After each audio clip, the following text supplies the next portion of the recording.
Good evening, and thank you for all coming this evening. We are here to talk about safety in the workplace, as well as just keeping ourselves safe when we're out and about. And we have a great panel this evening. Diane Helbig's going to introduce and talk to us and kind of moderate for us. So thanks. We are really fortunate to have some of our safety folks here with us tonight to talk to us about staying safe in our businesses, things to watch out for, things they see going on that can help us do better things. So the first thing we're going to do is I'm going to ask each of you have a microphone, I'm going to ask each of you to introduce yourself, talk about what your role is, and how long you've been doing what you're doing, if you would, please. Ken, you want to start? My name is Ken Collins. I'm the manager of campus security here at Lorain County Community College. I'm also an adjunct professor here at the college. I teach in the criminal justice program. The class I teach is community relations and policing. And outside of here, I work part-time with the Sheffield Village Police Department as a patrolman. I've been there about 2 years, but prior to that, I worked with the Sheffield Lake Police Department for about 14 years. So I've been doing law enforcement for about 17 years.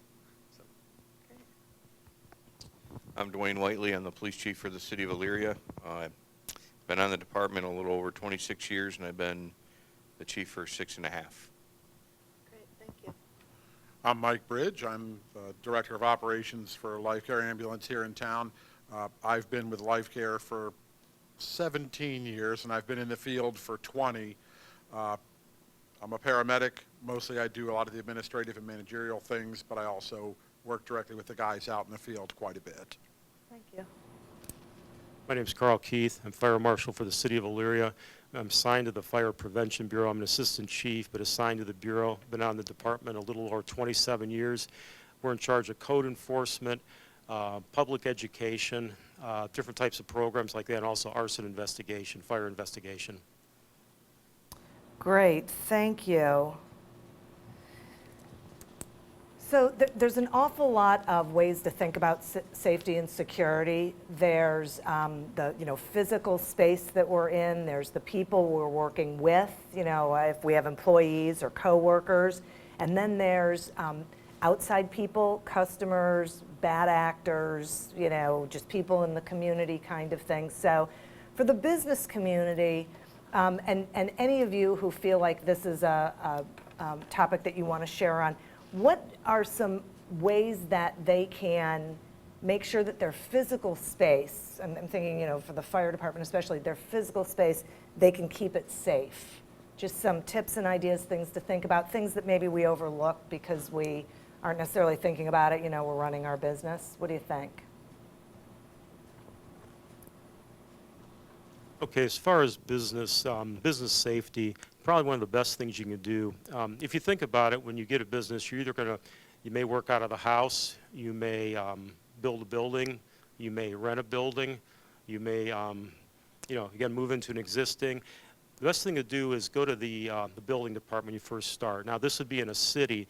If you go to the administration and other like townships, et cetera, they're going to steer you the right way, because you don't want to get in, moving something that's the wrong use group, and then find out you're out of compliance when they come around to do a fire inspection.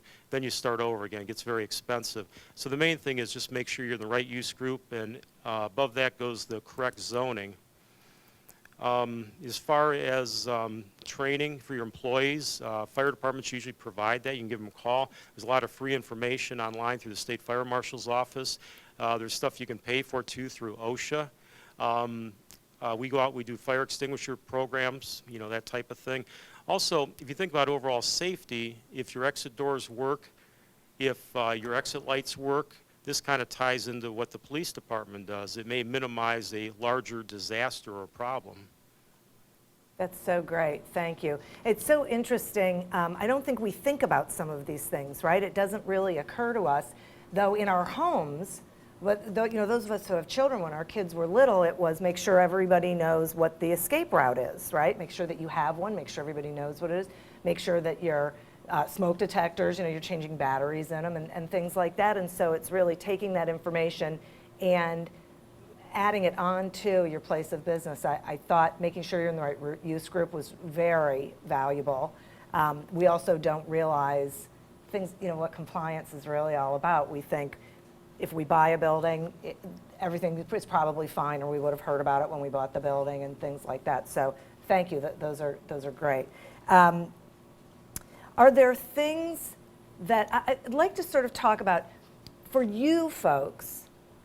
Are there things that the business owners can do so that they are building a good relationship with you? So in other words, talk to me, because I know you talked a little bit about community policing.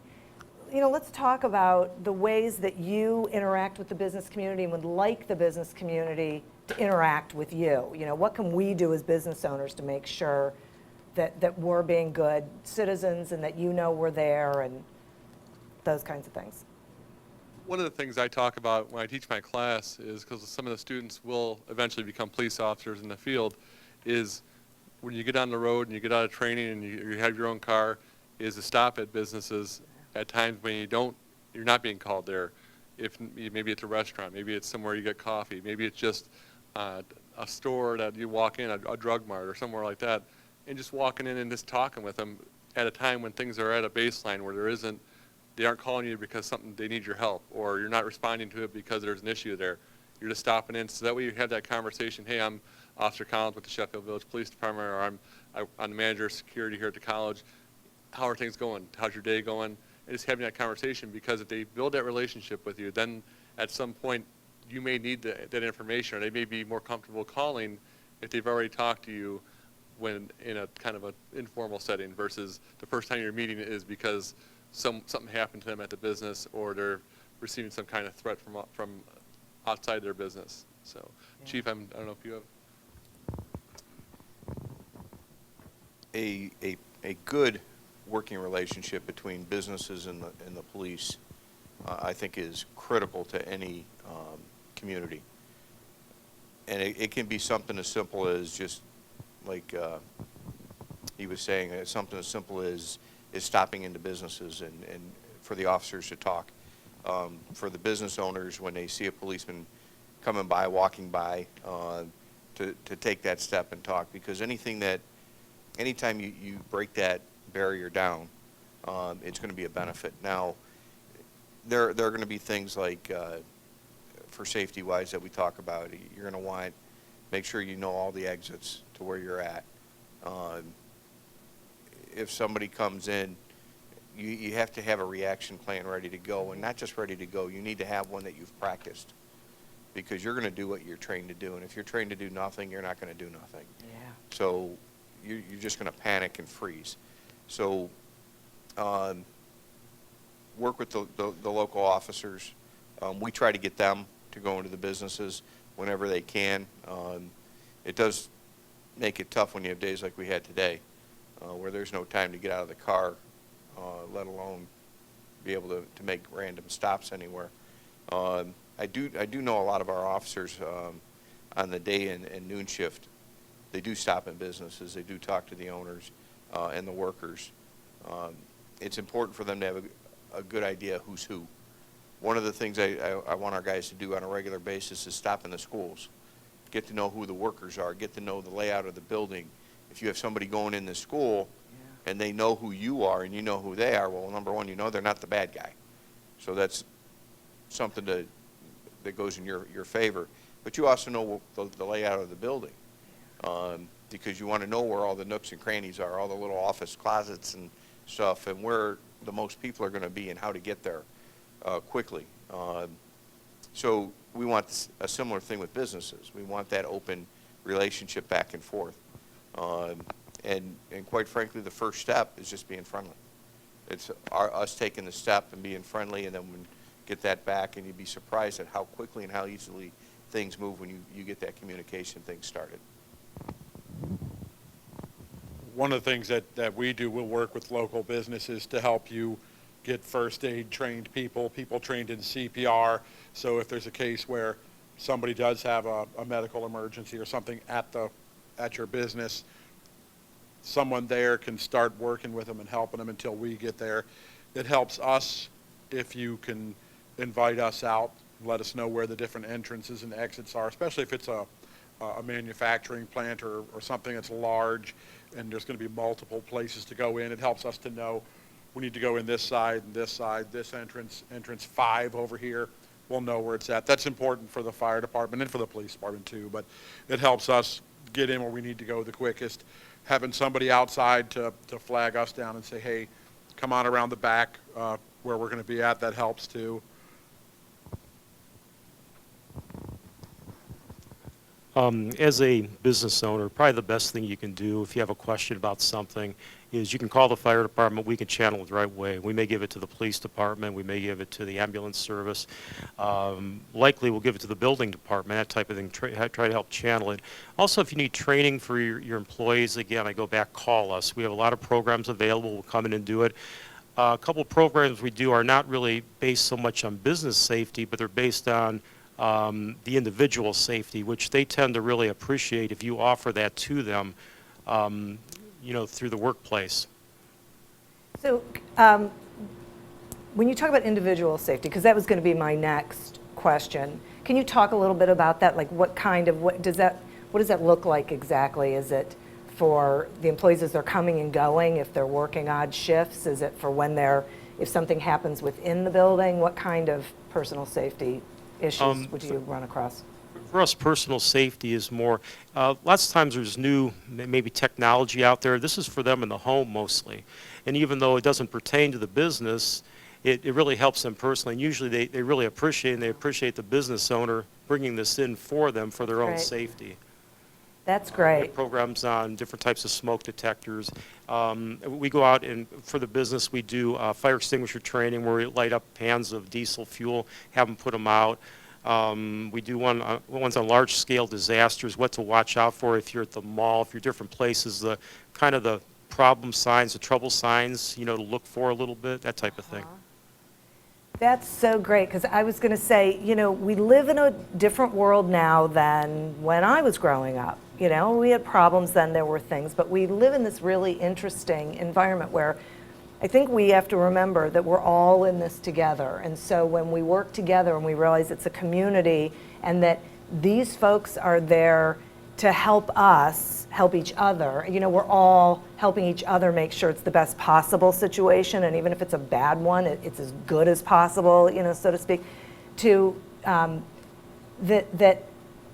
have these conversations where actually when the chief of police was talking, and I was thinking, if the police have a good relationship with the business owner and the employees, and so, if you talk to the police and say, could you just stop in when you have a chance and just, talk, to us about stuff that's going on in the neighborhood, tagging, graffiti, whatever, things we should be watching out for that they know about that business owner might not know about yet, or the business owner can say, we've noticed someone hanging around, then everybody's aware and everybody's involved in helping mitigate whatever those things are. And it just can be so helpful, especially for a business owner who might be thinking, well, this won't happen to me, it's going to happen to the big guy, and then it does happen to them, and it can be more devastating for a small business owner than it can for even a bigger one. So that's great. Anything else on that? Personal safety? I could Yeah. talk for days on personal safety. Do, because that's the next topic. I'm going to tell you, number one most important on personal safety is be aware of your surroundings. And it doesn't matter where you're at. If you're in your business, you're at home, you're out in the stores or whatever, watch because people are watching you. So be aware of your surroundings. And that takes a lot of the danger away by itself. And the example I give people is, if you're walking down the street and you're up and looking around, you're going to see things a lot sooner than if you're looking at the ground when you're walking. Bad guys pick up on that. There's a certain body language that if you're up and looking around, it gives an air of confidence. If you're looking down at the ground, it doesn't. So not only can they sneak up quicker on you if you're looking at the ground, they have a more strong feeling that they're going to win whatever they want to win from you, whether it's just taking your purse, robbing you, or something worse than that. They'll have a better sense going into it because you're not aware of what's going on. And this is for men or women. So always be aware of your surroundings and look for things that just don't look right. How many of you have had things happen and like the hair on the back of your neck stood up? Oh, yeah. When that happens, that's instinct telling you something's wrong here. Pay attention to it. If you have to, walk over to a crowd, because bad guys don't want to do things around crowds. It's too noticeable. I used to teach a women's self-defense class, and I would tell the ladies, if you're being attacked, don't ever scream help, because people just walk away. You want to scream fire. Yeah. And as odd as that sounds, people are attracted to fire. I think Assistant Chief here can probably, every time you have a fire, don't you have a crowd? Explains why we're so busy, I guess. Yeah. I mean, I'm telling you, every time I went to assist the fire department putting out a fire, part of Yeah. my job was keeping the crowd back. Yeah. So people track to that. So you want to yell something that they're going to, oh, fire, I got to go see this. Yeah. And bad guys don't want people coming around. So there's things there. If you want to talk purse safety, I've given hour-long talks on purse safety. There's so many things you can do that you don't pay attention to with your purse, and it makes it so that you're an easy target. And we can get into that at another time, because I think this is too long or too short for that Yeah. to get in there. But what you do, how you carry yourself, and how you look around has an awful lot to do on whether you're going to be a victim or not. But these are also the kinds of things that if a business owner called the police department and said, I just want to do some basic training, just some basic, self-defense, self-protection ideas. I have people coming in really early in the morning, and, in the winter it's dark, and, whatever those things are, you guys would arrange when you could to come in and go over these things with their employees. We can go over talks, but we don't do actual physical training. Right. That would be a liability issue that we can't get into. But I strongly suggest that you look around for it, and it doesn't matter how old you are. I've trained kids that were 5 years old all the way up to women who are in their 70s. Yeah. And I'll tell you, you don't want to mess with the 70-year-olds. They hurt you. That's for sure. Ken? One of the things we talk about with our students is, again, being aware of your surroundings as you walk to your class or to buildings. If you're walking out to your car, if something doesn't look right, or as he said, if something doesn't feel right, turn around, go back in the building. One of the things we always recommend as a student starts here, program security's phone number into your phone that first week. You may never have to call us for anything, but you'd rather have it in there than when something's happening, you're trying to think, what is the number for security, and to call us. We have small businesses in this building right here, and we do walks around and talk with them. Hey, if you're going to be here late at night, call us and let us know you're going to be here. So one, we know whose car it is if we see it out there, but if after a couple hours you're still out there, if something happened to you, we can come in and do some quick checks on you and make sure you're okay. 'Cause some of the business owners here come in here late, 2, 3 in the morning, because that's when they can get time to come Right. work. So there's a book that was recommended to me years ago. It's called The Gift of Fear. It's by Gavin DeBecker. You can get it on Amazon now for about $4. It's, I bought it years ago. It's a good book, and it talks a lot about subconscious and different things where you see something doesn't feel right, the hair on the back of your neck but you're trying to justify it. It's nothing. And all of a sudden it is something, and now you're kind of got yourself in a situation. But again, just being aware of your surroundings, and we get so technologically advanced with our cell phones, we're so focused on checking email, checking texts as we're walking out to the car, and yeah, Right. exactly. You see it now with the Pokemon game. Exactly. If you watch our courtyard, there's kids literally walking into trees, holes in the fountain. I mean, it's not like one. There's been a handful. We just sit in our meetings and we just watch them just walking, and so just being, perceptive of what's going on around you.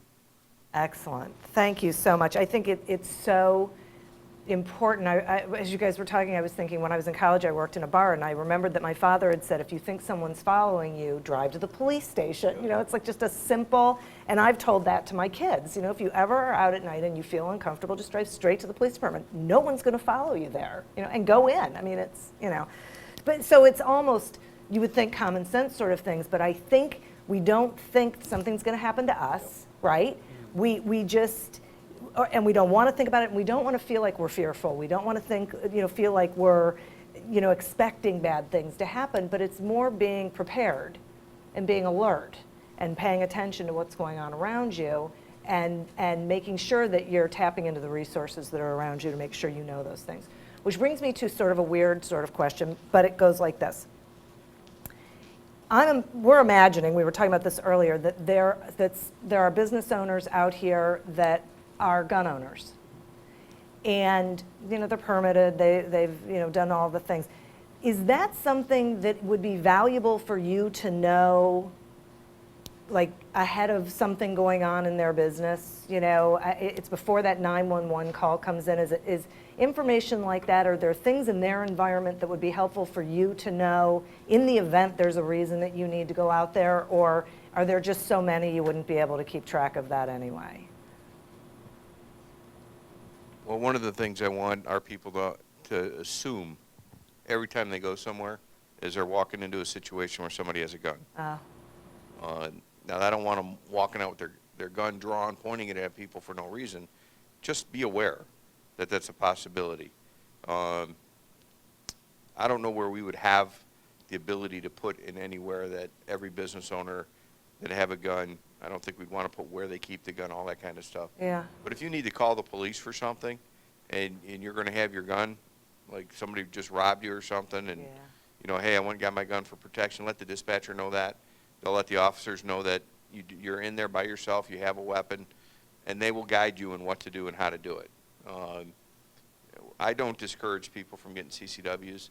I'm not aware of any issues we've had where it was a person who could get a CCW that was causing a problem. Yeah. It's always a person who doesn't have the background that would allow them to get the CCW that causes the issue. Right. You know, I just, when it comes to guns, you always got to be careful. I want our guys to always be aware. Just assume everybody has a gun and take precautions. Don't go overboard with it until the situation escalates to that point. If you're a business owner and somebody's in your restaurant that's causing a problem and you see they have a gun, pass that information on to us.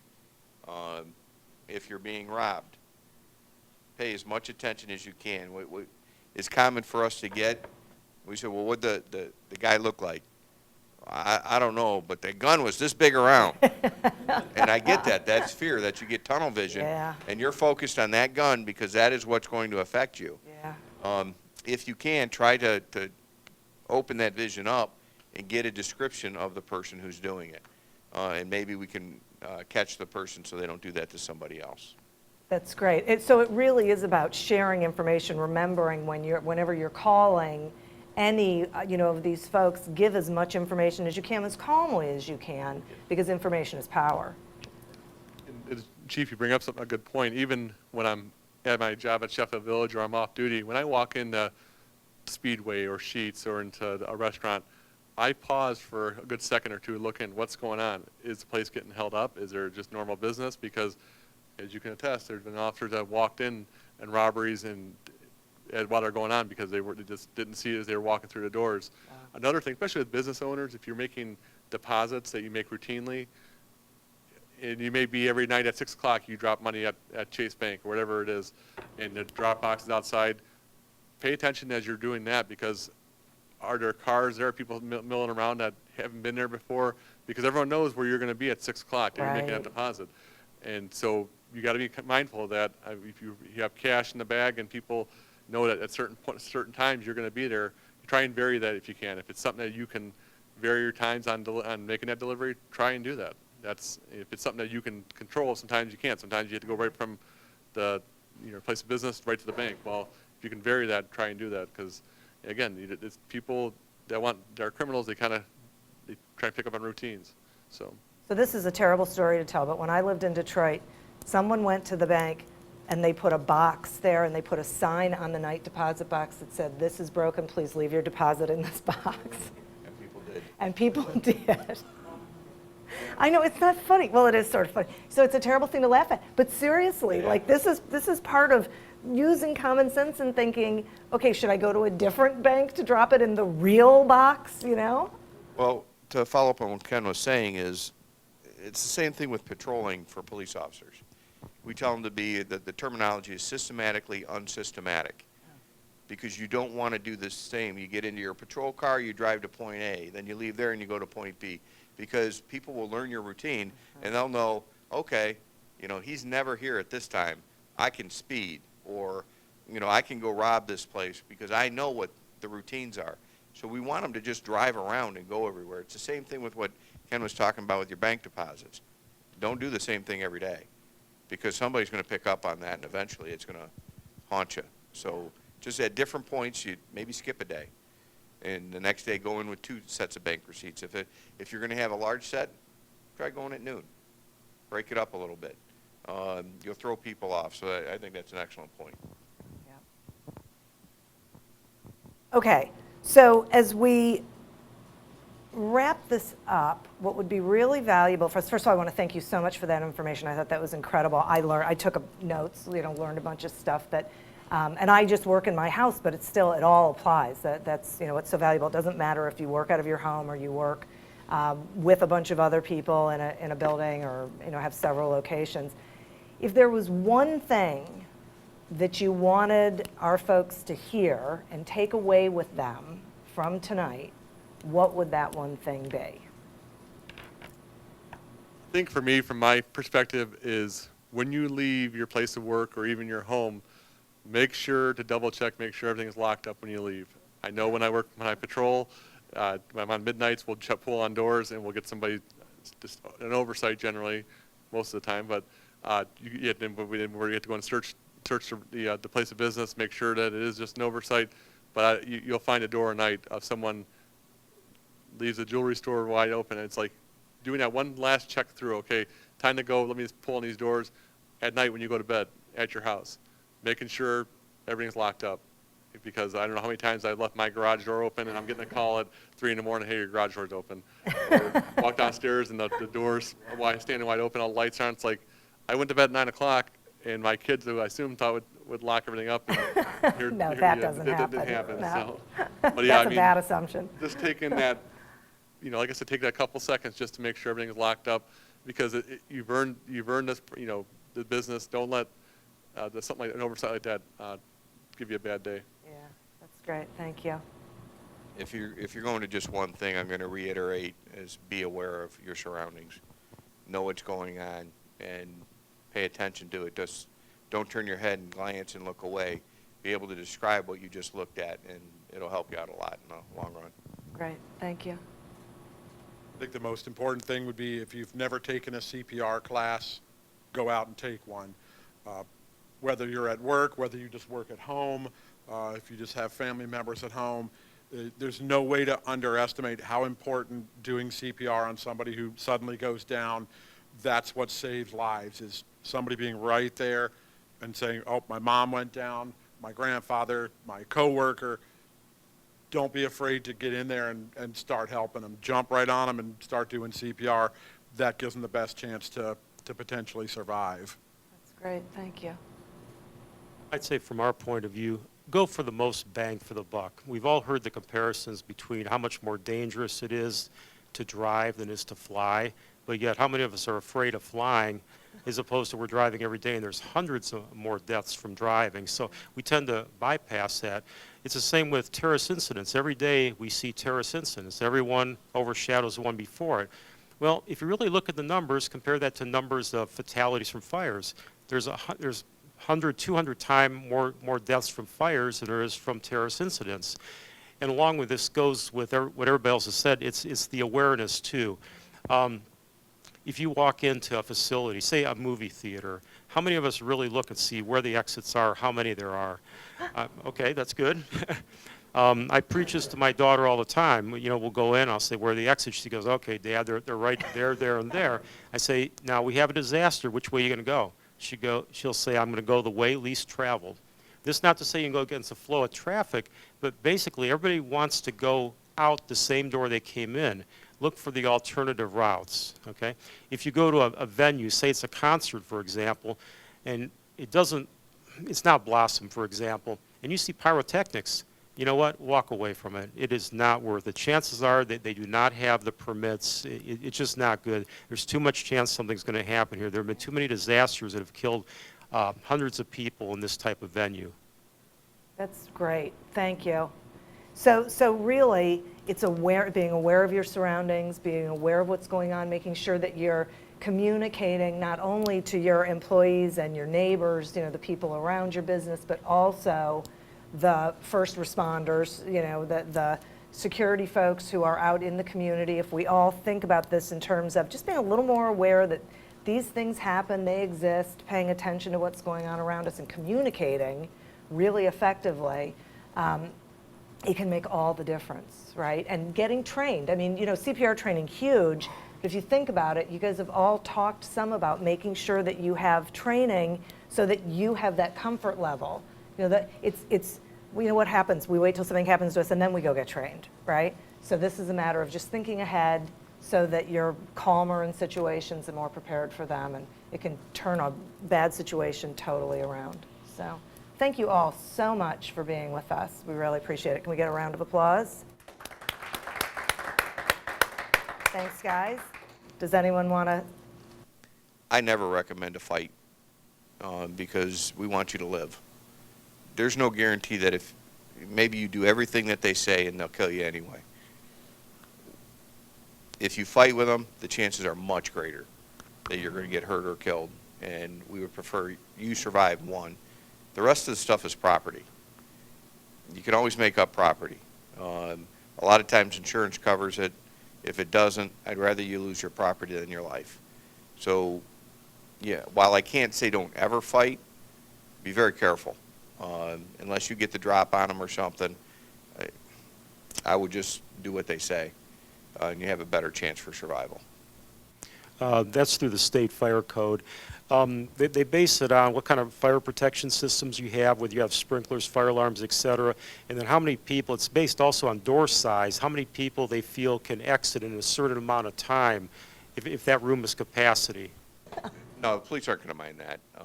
If you go in on a very busy day, there's just not going to be anybody there. But if you want to go in and introduce yourself and say, this is what I do, we get that from time to time. It's whoever's there, and they'll, thank you, it's nice to meet you type thing. And you never know, you might drum up some business too. You're a photographer. Right. Police can use photographers too. Yeah. They do make stickers. They usually say something like, save our pets. I have X number cats, X number dogs, or whatever. And I would say put them front, back, wherever you have, the way to enter. There are numerous fires where we'll show up and we'll open the door, we'll break in, and a dog or cat will come running out right away. Obviously, our first priority is the people in there, and we try to find out right away, hey, did you have any pets in there or whatever, where would they be, if possible, and we always try to get them out, do the best we can. As far as protection when you're not home, the best thing is probably a wired-in fire alarm system that will ring at a central station and notify us, so we get there quicker than we would if somebody sees fire coming out of the roof, for example. Other questions? I'm curious about the tips about the purse. Throw out a few of them. Just curious. I know one is you don't leave it in the buggy when you're at the supermarket. Yes. Pretty much. I know that one. Yeah. I see a black purse back there. Whose is that? It's mine. Bring it over here. Oh, bring it over here. How do you normally carry it? How do I normally carry it? Yeah. Right. Wrong. Okay. Bad way to do it. Come up here in front of the camera so everybody can see. Show and And I'm tell. going to tell you, that is how 95% of the women carry it. Yeah. Now, Yeah. I'm going to demonstrate. Come over here. If you're walking this way and I'm walking this way and I come by and I grab this strap, what's going to happen to you? Oh, I'm gonna fall back. You're going to fall back on your back, you're going to get hurt, and I got your purse. Yeah. Right? Now, carry it the other way. Like that. It's less comfortable. It's not about comfortable, it's about safety. How much harder is it for me to get the bag now? Because now I got to go through you to get the bag. And if I go grab it and I go this way, you're facing me, so both your hands are available, right? And you're more likely to see me, as opposed to if I just walk by, grab it, and run, because you're not paying attention to me in that situation. So, and the other thing is that I tell people to carry their purse like that. Just like you got it, because it's harder to get.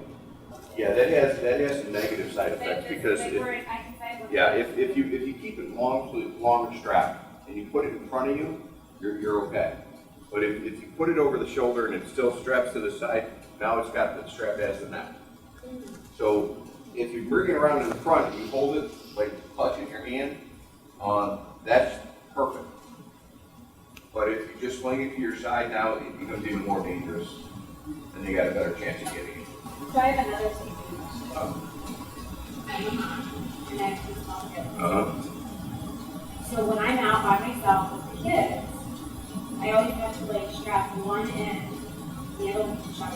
I always worry about that somebody's gonna come on. like, what would you suggest? What would be the safest way when I buy myself to be away? The safest way for me and them to be in the car. Okay, anytime you do that, it's gonna take time. Yeah. So what you wanna do is never, ever, ever focus solely on what you're doing. You wanna be, car seats are sometimes very difficult to get kids in. Yeah. And they take a while. So put yourself in a position where you can see. What you see a lot of parents do is this, like here, where you can't see anything here, as opposed to this, where they can look up around like that. Okay, put your back up against the door, so you got a little protection behind you. But there's no guarantee in any of these things. They're just things that are going to make it easier.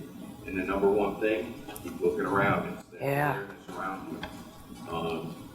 And dealing with multiple kids is tough, because chances are they're going to be different ages, and they're going to be in a rambunctious, active state where one's just going to take off running, and you got to be quick to grab them both, and that's really hard to do. And where should refer to during this? In the car. In the car. It's the first thing. Don't keep this, okay, I don't do this for a living, let me give you first. Do not put it over here like this, while you're trying to do this with Yeah. the kid, because what, now you're back here, the person's back here, they grab it, you're going backwards, and you have no idea because of this. Take the purse off, set it in on the floor like this, take care of the kids. You can even leave the purse there, because you gotta get the kid out before you go anywhere else anyway, right? But the number one thing I tell you people about purses is, only take what's needed. Okay, Chief, it's all of it.